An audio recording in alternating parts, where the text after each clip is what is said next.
Good afternoon. I'm Reverend Dave Thompson. I'd like to welcome you back to our Civil Human Bible Study. I'm a civil human minister, and so what that means is that I focus my ministry on building human peace and common ground. So the way that I'm approaching these scriptures today for this study is really twofold.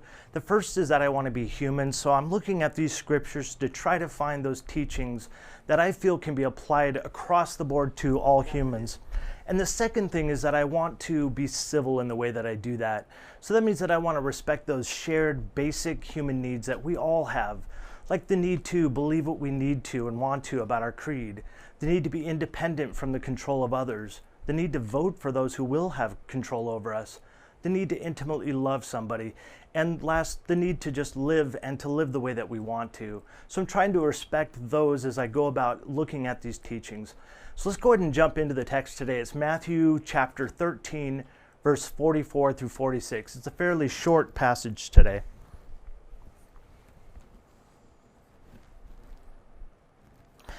Again, the kingdom of heaven is like a treasure hidden in a field, which a man found and hid, and for joy over it, he goes and sells all that he has and buys that field.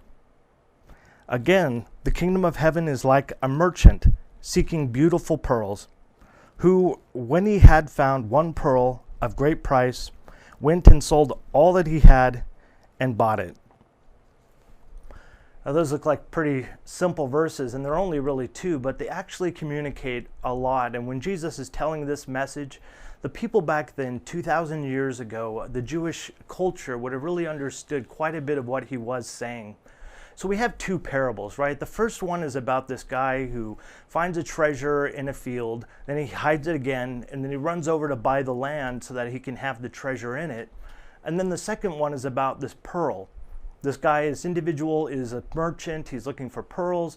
He finds this really, really nice pearl, and then he goes and does everything that he can to get this pearl. So what in the world is the message? Because the passage is so short, there's a lot that can be unraveled actually talking about its application to us today.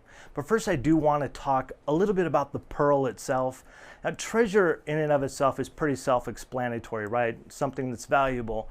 The pearl is interesting in that ancient society because really what's happening around Jesus' time is ancient Rome is, for whatever reason, decided that pearls are the vogue thing to have as something of value to wear.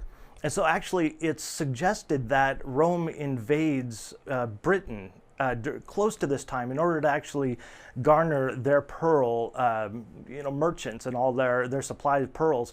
So it's really interesting that this unique little thing is all of a sudden so important in this culture.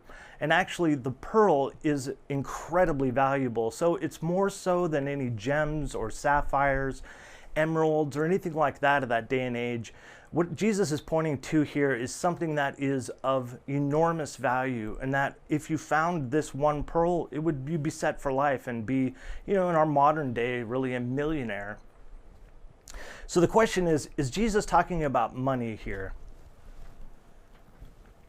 No, he's not talking about money here. In fact, he's talking about value, happiness, and joy.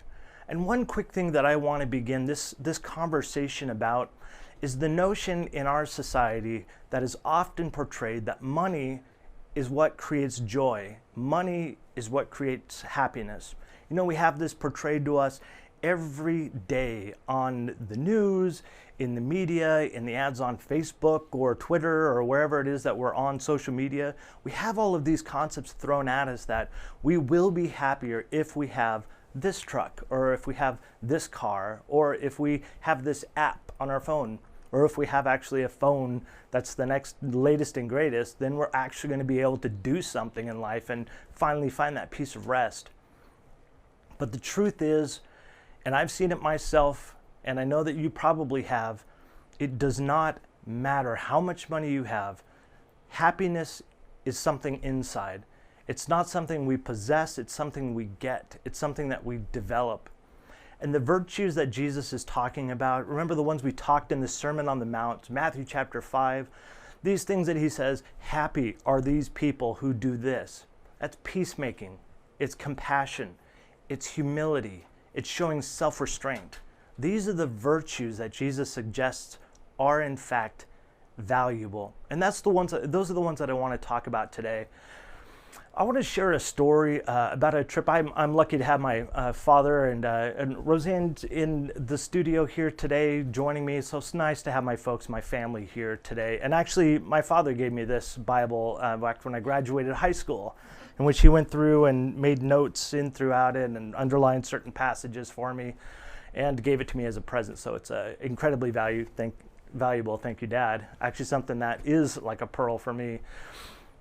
I want to tell a story about the Philippines. And my father actually went into medical missions. A number of years back, I was in high school about the time. I went with them the last time before I left for college. And we went to the Philippines, and we were in this barrio or village. And, we were setting up a medical clinic and just, helping to help cure people of their diseases and their ailments, but then also sharing good news with them and about a loving God. And after we were done, we closed out one of these clinics, and we were in the middle of nowhere, which was great. I loved it. It was really a lot of fun. But out of the blue, this little kid came running up to me at the very end of it, and he had a bushel of mangoes in his hand, and he hurried up to give it to me. And noticed his legs were scratched up and that he was affected by this climb. Evidently, the translator told me that he went around trying to climb the trees to find mangoes, fresh mangoes for me and for us. And so he brought him there, and I was blown away at the fact that this kid had done this, and his legs were kind of scratched up, so I felt a little bad. But why did he do this? What was the motivation? Why would this kid go out of his way to scratch up his legs to carry a bushel of mangoes to somebody he's never met before? Because giving, because compassion, because these good works feel good. They make us happy. That this child was in a difficult, probably impoverished state. He probably was suffering like the rest of them in the barrios where, times were probably tough here and then. But what happened? He felt happy. He felt fulfilled and completely prosperous in that moment because he gave us something. He gave us something. No amount of money could have given him that feeling that day. And it was a good lesson for me to remember that these actions, these virtues, these good deeds, that they have a tremendous value in and of themselves. One of the things that I do want to highlight, especially in this particular passage, is the fact that these items are valuable that he discovers. And Jesus compares them to this kingdom of God. So it's this society of the heavens. It's basically the rules of what governs us, and we call it God. And those of you who don't come from maybe a spiritual perspective, you can call it the universe if that helps. But it's these governing rules that we can't really escape from. And these rules are basically, here's how you live to be happy. And that's those virtues that I talked about, the peace, the love, compassion, and self-restraint. In this universe, in this world that we live in, this is how we find happiness, by doing these things. And I want to just encourage you that once you get a taste of it, once you get this moment where you do something for somebody and you get that thank you, or you get that look of appreciation, the feelings that you get as a result of that, God-given or evolved, however you want to position it, are there, and they're real, and they are far more powerful than any $100 bill that has ever passed to you, or any amount of money or jewels that you'll ever get. I want to also point out in this story, and I think rightfully so, that Jesus points out that these people had to give up a lot of their cost, a lot of what they had in order to get this value. There is a cost to living these virtues. It isn't always easy to do and to live up to these ideas. In fact, I myself, being apolitical is a choice that I've made in order to be a minister who can minister to all humans. It was necessary for me to set that aside so that I could gain the benefit of being able to talk to people regardless of their vote. Sometimes we have to lose things. I lost a lot of supporters, people who came at me and sent me letters chastising me. And, there's a lot of people who may come at you because you're not fighting with them, because you're not standing in the same corner that they are, But peacemaking sometimes costs us friends, sometimes it costs us our reputation. But again, the benefit of living in a peaceful society, of being a peaceful person, far outweighs anything that we can give up as a result of it. The last thing that I want to talk about is that I just want to encourage you in this. Look for an opportunity to practice one of these virtues that we've talked about. If you have somebody who's angry at you, or you know that people are fighting in your office, find a way to resolve this situation. If you have an individual who, or you yourself, who aren't very good at restraining your anger, or maybe restraining your approach to correcting somebody, learn something about how to resolve anger management, and then practice that. These things will give us a huge reward. We'll get this sense of prosperity, not in money and not in the riches that many people look for, but in just sheer joy and in sheer peace. Those things no money can buy, and there's no way to get them except to live these virtues.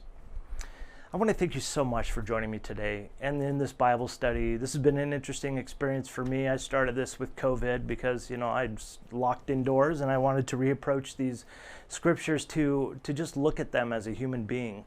And I'm glad I did, because not only have I learned a tremendous amount, but you have also helped me learn that as well. I would encourage you, if you have thoughts or reflections, please leave your comments below in the comments under this video. I would love to have you reach out to me. If there's a question you have, or if you need to personally talk to somebody, I would like to be there for you. Please go to my website, revdavethompson.com, or reach out to me on any of the social media outlets. It's Rev Dave Thompson for most of them. Reach out and talk to me. I'd like to be there for you. And until tomorrow, I want to say to you, I love you. And I hope that you choose to love yourself. It is the only love that we can control in this world. And now I ask that you join me as we go about the rest of our day, loving our neighbors the same way. Thank you.